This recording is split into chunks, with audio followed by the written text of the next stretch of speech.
The hall smelled of varnish and fresh carnations, petals pressed into buttonholes and lingering beneath my nose as damp uncertainty. I stood at the small, shining podium behind the blue velvet curtain, clutching my folded speech with trembling fingers. My cap was cocked sideways how I'd always worn hats, an unintentional rebellion even as I straightened my sash with a slow breath. Nonna was watching, so were my parents, arms crossed, faces unreadable. My cousin Silvio gave what looked like a smirk, turning to whisper to Paula beside him. Every eye felt like a verdict in the elegant Roman Lyceum where I graduated, a dozen stucco saints peering overhead as if confirming my sense of being out of place. Now our class representative, Professor Lucci announced, gesturing me forward with gentle formality. My throat closed a little as I faced the crowd. I'd spent 3 days stitching together these words, imagining applause. For months I'd hidden sketchbooks beneath math textbooks, filling them with dresses and coats that cascaded in color.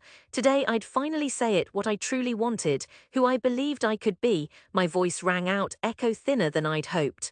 Today we celebrate our achievements and the dreams that will lead us forward. For me, that dream is. The titter started in the back, Carla, my aunt's neighbor, whispering rather too loudly, making dresses. That's for little girls, isn't it? Other voices joined, light laughter fluttering like moths. My palms prickled. I forced a smile, pushing through. My dream is to design clothes that make people feel more themselves. Clothes? Since when is that a profession? My uncle Filippo called out to the amusement of those around him. Even Professor Lucci looked uncomfortable. I caught my mother's eye. She gazed at the ground, lips pressed thin, jaw set.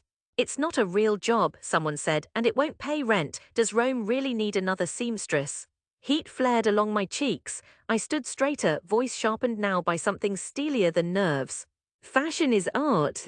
A quick, anxious cough. Principal Russo appeared at the edge of the curtain as if he'd been summoned, gently touching my elbow.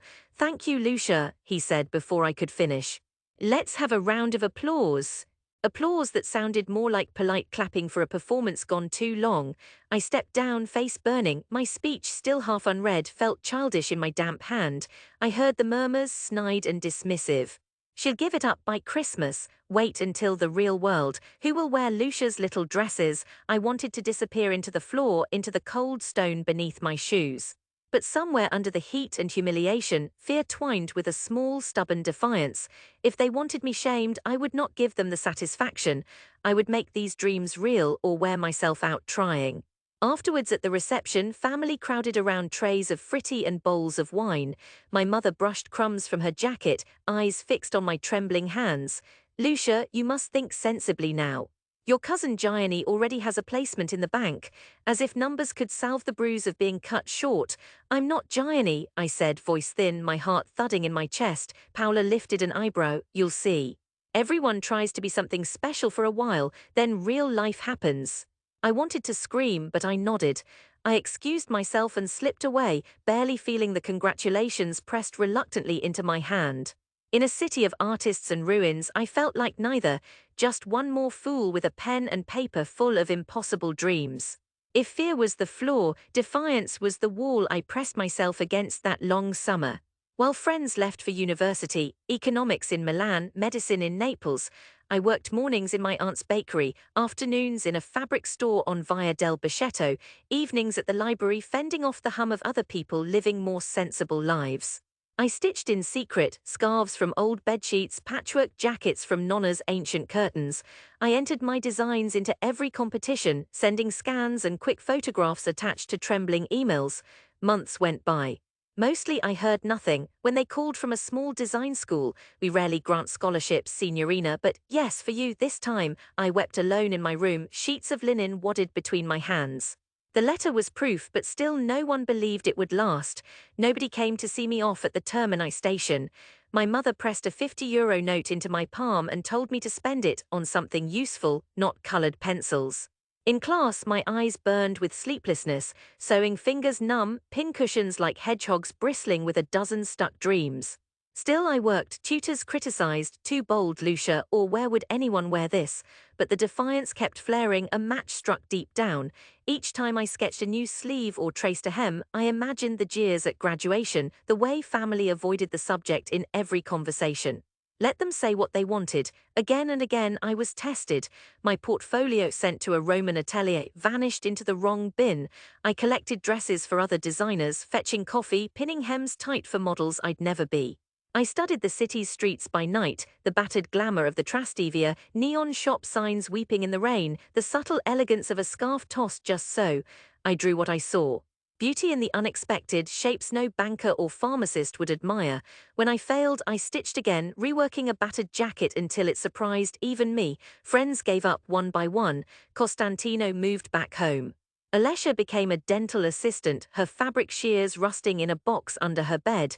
Sometimes I wanted to be practical too, to want what was wanted of me, but the city itself seemed to nurture my stubbornness. Rome, battered and sublime, told me you cannot be loved if you don't risk showing yourself, cracks, marks and all. Years unspooled, I slept on fold-out couches. I ate too many supermarket tomatoes and shared rooms with girls who dreamed in other tongues. Yet each pain made me sharper, less afraid, more certain. If anything beautiful ever came from me, it came from being doubted. My breakthrough was as unglamorous as the rest. A visiting buyer from Paris saw my jacket, a crumpled study in indigo linen, buttons shaped like smooth stones. She loved it. The atelier sold it directly from my back to her, kindly giving me barely a tenth of what it was worth. But then word came, a glowing mention in a French blog, one order then two. Enough to buy silks from the shop where I'd once worked, stitching into the small hours in the attic I now rented. When I hesitated, my hands remembered all the years of wanting. I sewed until my fingertips were calloused, music humming softly as I listened to the city's hiss and clatter through my thin window. With money came independence and pressure that roared like traffic. I made mistakes. A rushed line here, a button missed there. Orders were late and an important clean rushed off without paying. Still, I pressed on, learning how to speak to buyers, how to scheme fabric costs, how to negotiate with stubborn suppliers whose eyes narrowed at my youth, my accent, the ambition under my skin. I learned how nothing is ever owed, everything is made or lost. I liked the challenge, hated the exhaustion, and sometimes I wanted to just stop. But the laughter from graduation echoed in memory, and I knew I was not finished. The first real show came on a humid September night, beneath the broken arches of a former abbey in Trastevere. I stood at the edge of the runway with my hands jammed in my pockets, heart hammering as the models walked, one by one, draped in borrowed jewelry and hope. Lights turned their silks to liquid, their fast steps reflected in 100 raised phones. When the music ended, I stepped out, expecting polite applause, but someone screamed my name and feet stomped.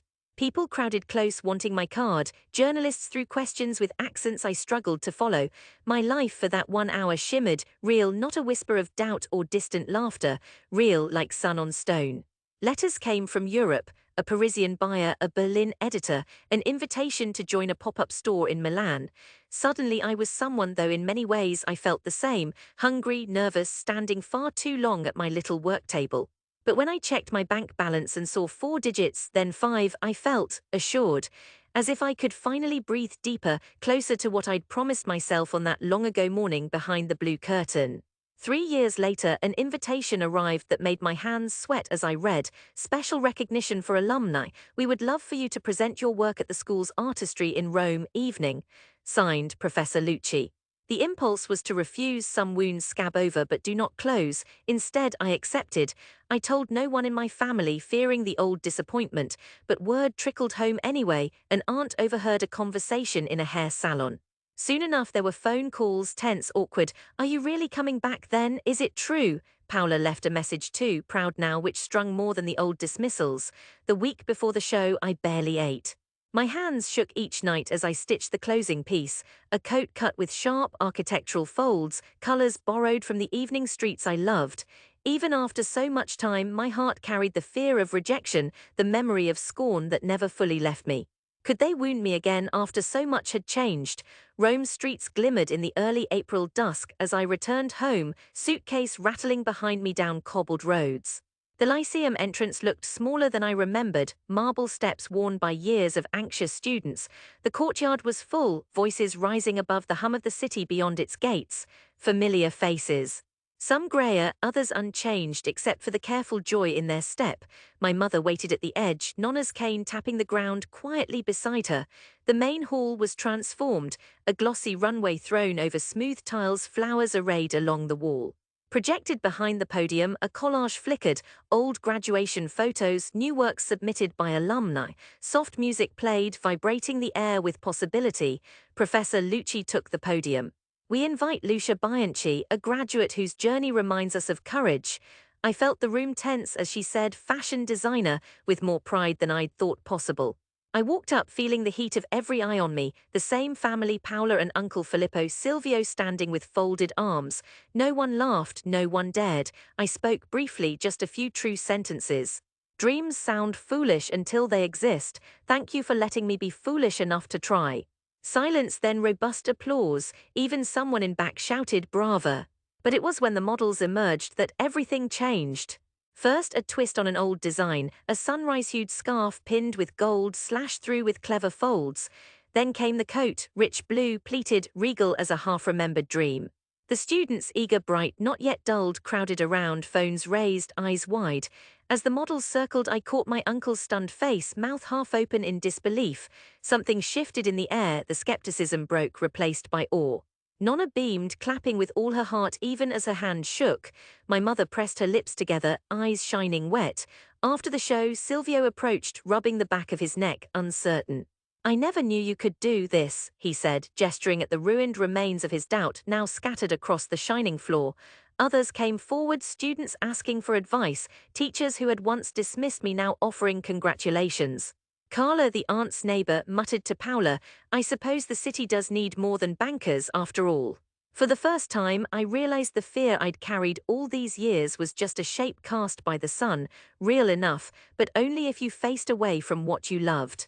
Now, with the city's gold light illuminating every line of my work, I felt not vindicated but simply reconciled. As I left the school, my mother fell into step beside me. She took my arm the way she once had when I was a little girl, guiding me across crowded streets.